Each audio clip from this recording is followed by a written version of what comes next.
കോഴിക്കോട് പേരാമ്പ്രയിൽ വിവാഹ വീട്ടിൽ മോഷണം. പണക്കവറുകൾ അടങ്ങിയ പെട്ടി മോഷ്ടിച്ചു. പൈതോത്ത് കോറോത്ത് സദാനന്ദന്റെ വീട്ടിൽ നിന്നാണ് പണപ്പെട്ടി കളവ് പോയത്.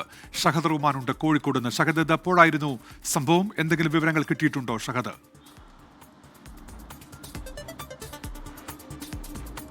ഉന്മേഷ, ഇന്നലെയായിരുന്നു ഈ വിവാഹം നടന്നിട്ടുണ്ടായിരുന്നത്. സദാനന്ദന്റെ വീട്ടിലാണ് ഇത്തരത്തിൽ മോഷണം നടന്നത്. എന്നാൽ മോഷണ വിവരം വീട്ടുകാർ അറിഞ്ഞിട്ടുണ്ടായിരുന്നില്ല എന്നുള്ളതാണ്.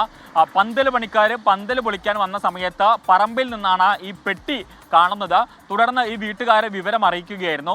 ആ ഘട്ടത്തിലാണ് വീട്ടുകാർ അവിടെ പൂട്ടിവെച്ചിരുന്നത്, അതായത് അവിടെയുള്ള മുറിയിൽ പൂട്ടിവെച്ചിരുന്ന ഈ പെട്ടി പരിശോധിക്കുന്നത്. ആ ഘട്ടത്തിൽ പെട്ടി അവിടെ കാണുന്നില്ല.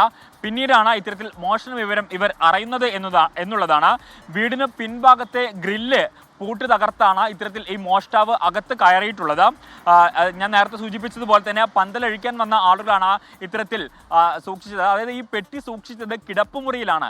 അപ്പോൾ കിടപ്പുമുറിയിൽ ഈ മോഷ്ടാവ് കയറുകയും പിന്നീട് അവിടെ നിന്നും ഈ പെട്ടി എടുത്തുകൊണ്ട് പോയതുമാണ് എന്നുള്ളതാണ് നിലവിൽ നമുക്ക് മനസ്സിലാക്കാൻ സാധിക്കുന്നത്. ഇതിൻ്റെ അടിസ്ഥാനത്തിൽ, അതായത് മോഷണത്തിൻ്റെ അടിസ്ഥാനത്തിൽ പേരാമ്പ്ര പോലീസ് അവിടെ എത്തുകയും പരിശോധന നടത്തുകയും ചെയ്തിട്ടുണ്ട്. ഡോഗ് സ്ക്വാഡും ഈ സംഭവ സ്ഥലത്തെത്തി പരിശോധന നടത്തി. വിരലടയാള വിദഗ്ധരും അവിടെ സംഭവ സ്ഥലത്തെത്തി പരിശോധന നടത്തി തിരിച്ചു പോയിട്ടുണ്ട്. നിലവിൽ ഈ വീടുമായി അടുത്ത ബന്ധമുള്ള, അല്ലെങ്കിൽ ഇന്നലെ ഇത്തരത്തിൽ വലിയൊരു ചടങ്ങ് അവിടെ നടന്നതുമായി ബന്ധപ്പെട്ട കൃത്യമായി അറിവുള്ള ഈ പണപ്പെട്ടി എവിടെയാണ് സൂക്ഷിച്ചത് എന്ന കാര്യത്തിൽ വളരെ വ്യക്തതയുള്ള ഒരാളാണ് മോഷണത്തിന് പിന്നിൽ എന്നുള്ളതാണ് സംശയിക്കുന്നത്. അപ്പോൾ അതുമായി ബന്ധപ്പെട്ടുള്ള അന്വേഷണം എന്തായാലും പുരോഗമിക്കുകയാണ്.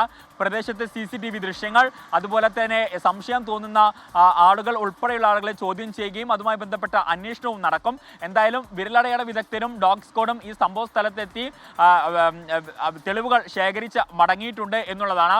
എന്തായാലും ഏറെ ഞെട്ടിപ്പിക്കുന്ന ഒരു കാര്യമാണ്. പ്രത്യേകിച്ച് ഇന്നലെ വിവാഹം നടന്ന വീട്ടിലാണ് ഇത്തരത്തിൽ ഒരു വലിയ മോഷണം നടന്നിട്ടുള്ളത്. ഷഹദ് റഹ്മാനാണ് കോഴിക്കോട് നിന്ന് വിവരങ്ങൾ നൽകിയത്.